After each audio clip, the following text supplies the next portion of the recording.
Hello everyone, how are you all. कैसे आप सब लोग। दोस्तों, आज की इस वीडियो में हम बात करेंगे कि एलएलबी या बीए एलएलबी के साथ साथ हम जुडिशरी की तैयारी कैसे करें।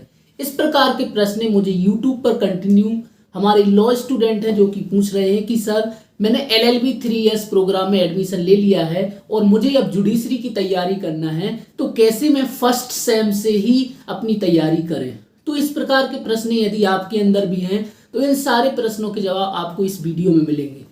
दोस्तों, सबसे पहले हम बात करते हैं कि मान लीजिए आप यदि फर्स्ट ईयर से जुडिशरी की तैयारी करना चाहते हैं तो डिपेंड करता है कि आप किस कॉलेज में पढ़ रहे हैं, किस यूनिवर्सिटी में पढ़ रहे हैं।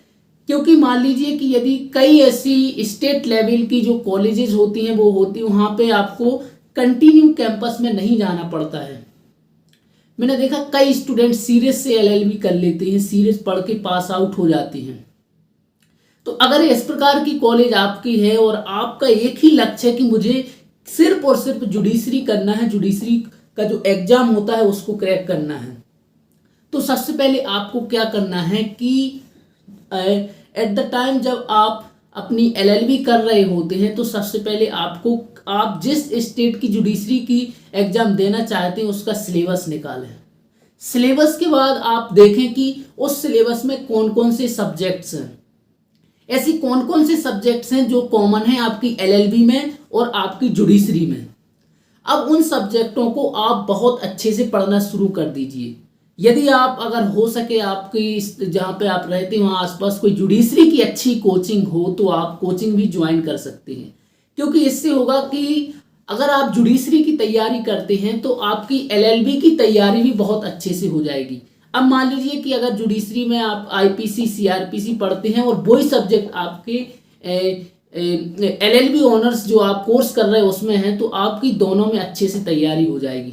और आपका एक फोकस होना बहुत ज़रूरी है, क्योंकि अब यहाँ एलएलबी में तो आप सीरीज से पास हो जाएंगे। जो क्वेश्चन है आपने सीरीज में देख लिए, इंपॉर्टेंट क्वेश्चन कर लिए, वो आपको एग्जाम में आ गए, आपने अच्छे से लिखा और आप पास हो गए।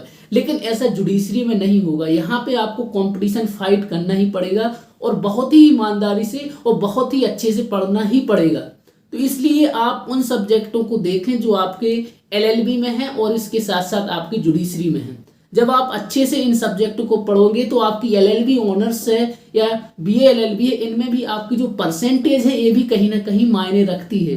तो आप कम से कम 60% प्लस भी आपकी परसेंटेज होना चाहिए, क्योंकि कई ऐसी लॉ फॉर्म्स हैं, कंपनियां हैं, बैंक्स हैं जो आप कोई भी एग्जाम देते हैं तो वो पहले ही से ये कंडीशन लिख देते हैं कि मुझे 60% प्लस वाला चाहिए। तो इन चीज़ों का भी आप ध्यान रखें। अब आपको क्या करना है कि 3 साल हैं आपके पास, तो आप उन सब्जेक्टों को पढ़ें। इसके साथ साथ यदि आप जिस स्टेट से हैं वहाँ पे मान लीजिए कि करंट अफेयर्स आता है, जीके आता है, तो इनकी तैयारी भी करना बहुत ज़रूरी है। कई स्टूडेंट ऐसे हैं जो इस चीज़ को बहुत ही लाइटली लेते हैं और दिक्कत यह बन जाती है कि फिर वो जो 10 से 15 अंकों का हमारा जीके आता है, जीएस आता है, उसी में करंट अफेयर्स भी रहता है, उसमें हम मात खा जाते हैं और हमारी जो रैंक है बहुत नीचे हो जाती है और अंक भी बहुत कम हो जाते हैं। तो आप कोई ऐसी मैगजीन ले सकते हैं जो कि मंथली है, या फिर आप कम से कम आपको पेपर तो कोई ना कोई कंटिन्यू पढ़ना बहुत ज़रूरी है। एक न्यूज़ से अपडेट रहना बहुत ज़रूरी है। उसके बाद आप कोई ऐसा चैनल देख सकते हैं लाइक डीडी न्यूज है, जिस पे थोड़ी अच्छी जानकारी हो, इन्फॉर्मेटिव जानकारी, उस चैनल को कंटिन्यू देखें। मान लीजिए आपने कोई इन्फॉर्मेशन देखी, उसके बाद आपने उसको सुबह आपने पेपर में पढ़ ली, तो ये आपका रिवीजन हो जाता है और यही करंट अफेयर्स आपका 1 साल बाद वो जीके का पार्ट हो जाता है, जीएस का पार्ट हो जाता है। तो इन चीज़ों का आप ध्यान रखें और इस तरह अगर आप तैयारी करेंगे तो आपकी जुडिशरी की भी तैयारी 3 साल में बहुत अच्छे से हो जाएगी और हो सकता है कि पहले ही अटेम्प्ट में आपका सिविल जज का एग्जाम क्लियर हो जाए। इसके साथ साथ आप क्या करें, कम से कम 10 साल की क्वेश्चन पेपर तो आपको अनसॉल्व जो पेपर उनको करना ही है। इससे आपके दिमाग में ये चीज़ें आएंगी कि जुडिशरी जो है वो किस प्रकार के प्रश्न पूछती है, किस प्रकार के क्वेश्चन आईपीसी में आते हैं, सीआरपीसी में किस प्रकार के। जब आप 10 साल के क्वेश्चन लगाएंगे तो बहुत सारे आपके जो कॉन्सेप्ट हैं वो बहुत ही आसानी से क्लियर हो जाएंगे। यदि आप इस प्रक्रिया के साथ आप तैयारी करते हैं तो आप बहुत ही आसानी से, कोई दिक्कत नहीं है, आप अपनी एलएलबी के साथ साथ भी आप अपनी जुडिशरी की तैयारी कर सकते हैं। उसके बाद एक पार्ट पे और मैं आपसे बात करना चाहूँगा, वो है इंग्लिश। कई स्टेट्स में ट्रांसलेटर का पेपर होता है, या फिर एक इंग्लिश में मतलब उस प्री में ही सिलेबस होता है 15 अंक 20 अंक, जिसमें ग्रामेटिकल पार्ट होता है।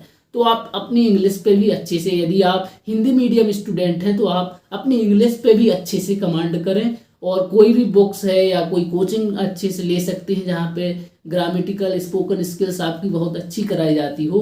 तो इन चीज़ों पे भी आपकी जो छोटी छोटी सी कमियां हैं, इन कमियों को इस 2 या 3 साल में आप पूरा अच्छे से कर लें और इन कमियों को आप अपनी ताकत बना लें। अगर इस प्रकार से आप 2 या 3 साल अच्छे से तैयारी करेंगे तो कोई बड़ी बात नहीं है, बहुत ही आसानी से आप जुडिशरी का एंट्रेंस एग्जाम क्रैक कर सकती हैं। तो दोस्तों, आपको यह वीडियो कैसा लगा आप मुझे कमेंट में जरूर बताएं, और ऐसे ही वीडियो देखने के लिए प्लीज़ हमारे चैनल को सब्सक्राइब जरूर कर लें। Thank you everybody watching this video and stay connected.